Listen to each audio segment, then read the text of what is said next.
And now, as I mentioned, Gareth Caldbeck is here. I've met him on one alumni trip, and we've become close friends ever since. He's a published author. He has taught students and coached students at a variety of levels, but his career was as a lawyer. He speaks to you today, not, though, from his professional side, but from his personal side. And so I ask you to give a warm welcome to Gareth Caldbeck.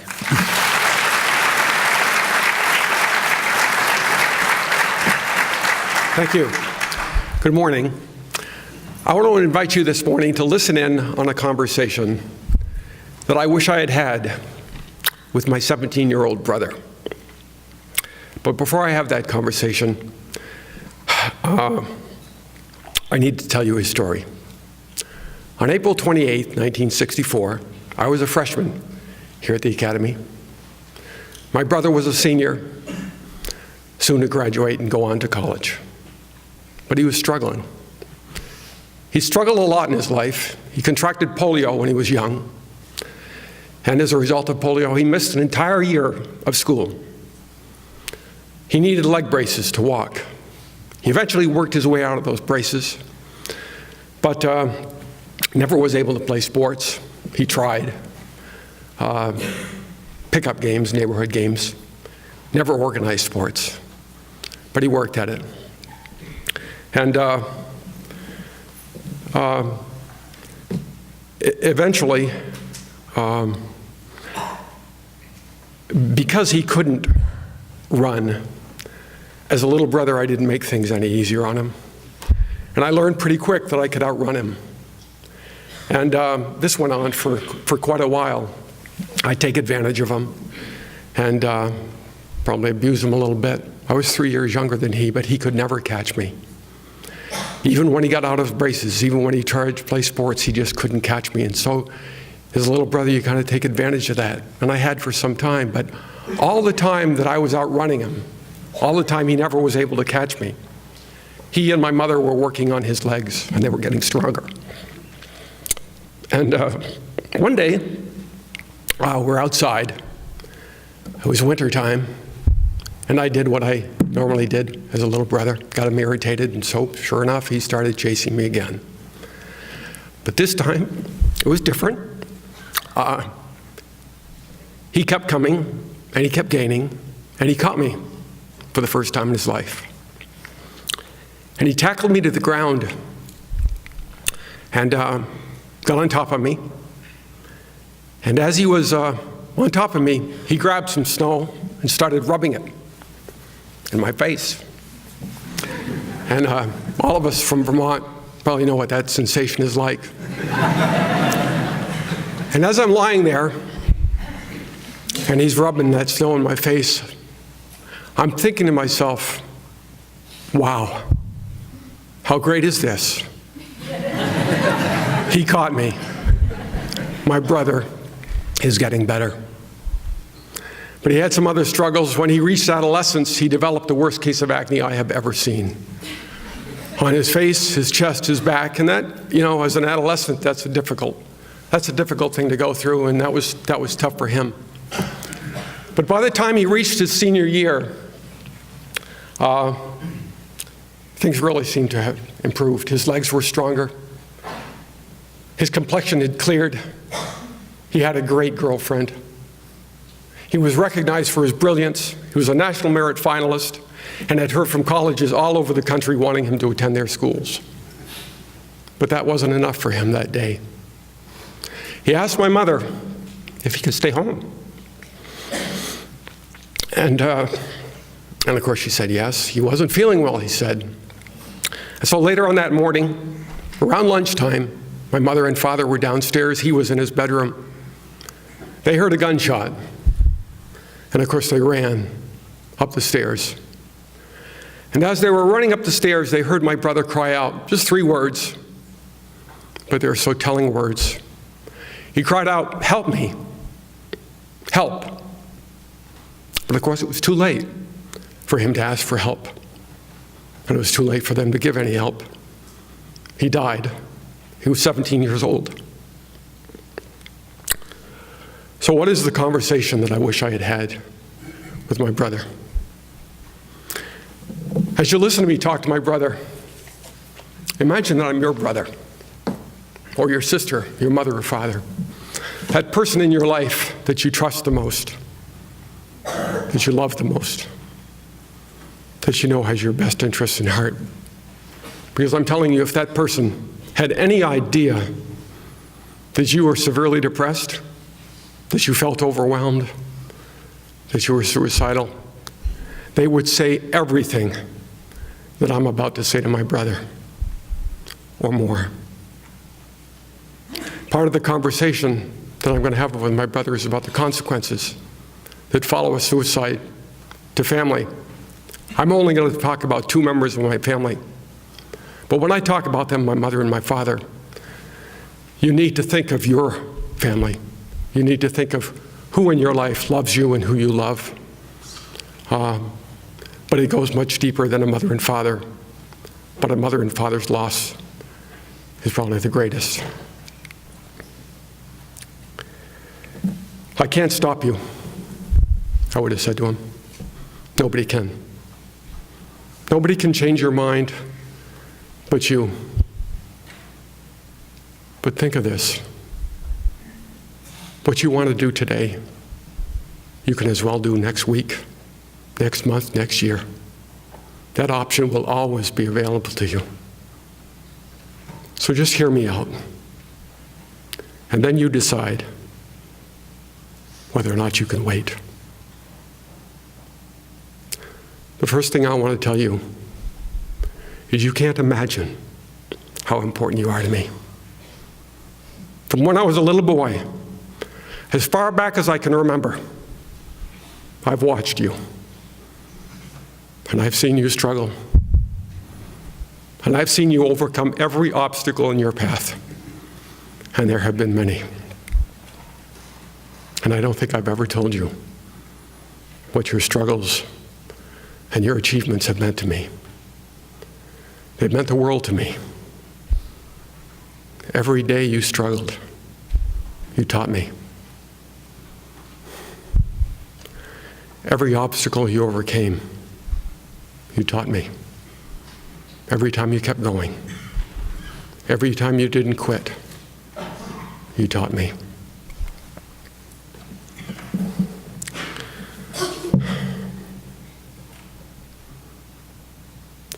But you know what's going to happen if you do this?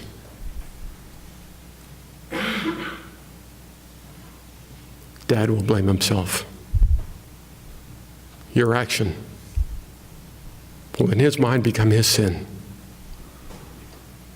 And as religious as he is, he'll never again feel worthy of receiving communion, never again go to Mass. Every day he'll struggle to keep that faith in God that was so important to him. And in the end, he will not be able to cope with your loss. He'll drink himself to death. He really will have died with you, only much more slowly and more painfully. And Mom, who could have loved you more? Who could have shown her love for you more than Mom? Every struggle of yours, she adopted as her own.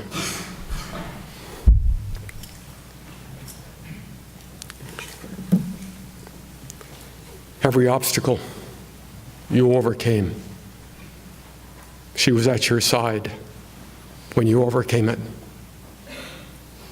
And if there were times when you didn't see her by your side, it's because she was behind you, nudging you on.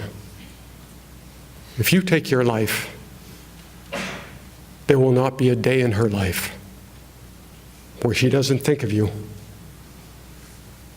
and revisit your death. There won't be a time in her life where she doesn't blame herself, where she doesn't ask herself, what did I do wrong? Or what didn't I do right? And there won't be a time in her life when even the simplest of joys when it comes, doesn't also whisper your absence in her ear. And yet, you put her through all this pain. And if by some miracle you were able to reappear alongside her deathbed, she would simply hold you with all the strength she had left and tell you she loves you and has missed you.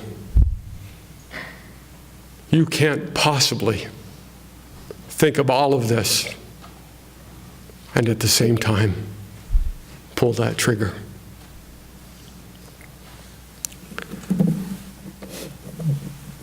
But you know all this. And I really think you care about all this. But there's something in you that's compelling you to want to take your life, and I don't understand it. But it's because I don't understand it that I shouldn't expect that my words will change your mind.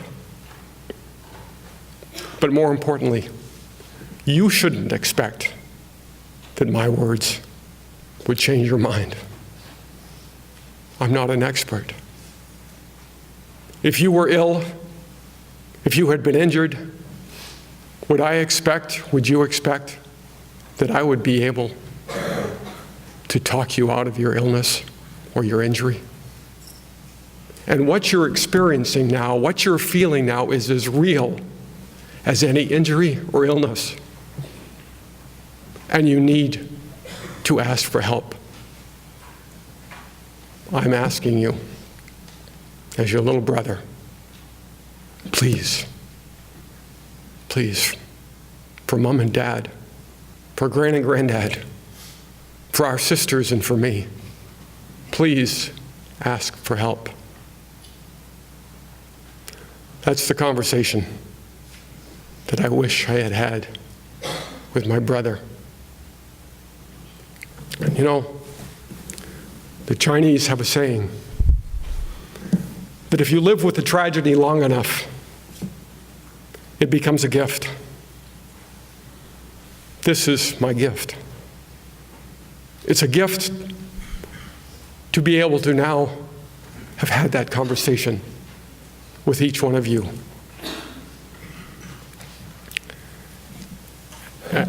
And I tell you, if what I will have said today encourages just one of you to ask for help, it will have been a gift for all of us. Now, some of you may be thinking, well, I'm not severely depressed. I'm not suicidal. Where's the lesson for me? The lesson for all of us is that it's natural to struggle. It's natural to suffer. But we need, in our darkest hours, to persevere, to believe in the power of tomorrow to make things better. Because sometimes our days are so bad. Our days are so bad that we think our world has come to an end. But our tomorrows show us otherwise. But we need to do more than to believe in tomorrow. We have to have the resolve to get there. We might envy that person for whom things seem to come so easily. But you give us the story of someone, even if he's a stranger to us, who has set himself a life goal and has worked with everything he has to attain it, and struggled to attain it, and failed, and got up again and struggled more to attain that goal of his, and failed again, and failed, until finally, through sheer guts and determination, he prevails. That is a story that can bring us to tears, because that's who we want to be. We don't want to be the person who struggles, but we want to be that person who never quits. What sets us apart is which of us never quits. The true story of the champion is not the championship. It's the story of the countless battles that are fought between the champion and himself. I want to close with 2 poems. They're short poems. And I got to tell you, I know poems, high school, so not the best thing. But in fact, when I mentioned to my 2 sons that I was thinking of sharing a poem or 2 with you, each of them independently said, "Are you kidding, Dad?" But number 1, I didn't tell them which poems I was going to share. Number 2, they're short poems. And number 3, I have more faith in you than my sons do. The first poem is written by a great poet named Langston Hughes. And in this poem, we hear a mother. And that mother is talking to her son. And she's concerned because she knows that her son is on the verge of quitting, of giving up. And she doesn't want that to happen. So she's having a talk with him. And this is that talk. "Well, son, I'll tell you, life for me ain't been no crystal stair. It's had tacks in it, and splinters, and boards torn up. Places with no carpet on the floor, bare. But all the time I's been a-climbing on, and reaching landings and turning corners, and sometimes going in the dark where there ain't been no light. So boy, don't you turn back. Don't you sit down on the steps because you find it's kind of hard. Don't you fall now. For I's still going, honey, I's still climbing, and life for me ain't been no crystal stair."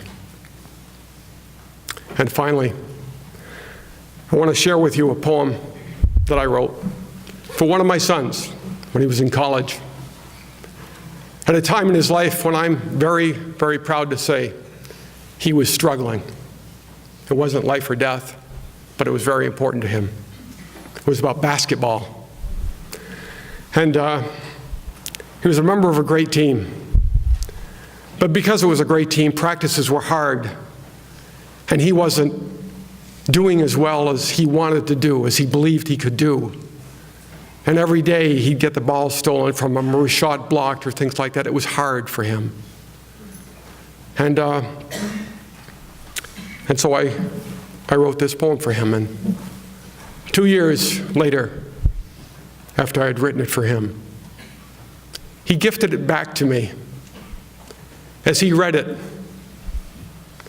as a part of his senior speech at Duke University in celebration of a national championship. And he read it because he said he felt that it applied not just to him, but to every one of his teammates. And I'm sharing it with you now because I think it can apply to each one of you as well. It's called Standing for Dreams. Someday, a child will look at you and ask, how'd you become? Make sure that child listens to all that you have done. Make sure he sees each dream of yours as you fought along each day. Make sure he knows of all the times you stumbled on the way. And teach him by each lonely fall that dreams don't stoop for you. The man who stops because he's down won't see his dreams come true. It's the man who rises from each fall, the man who starts anew, the man who's asked to give his best and says, that's what I do. Tell him he will know you're right, because that man is you. Thank you very much.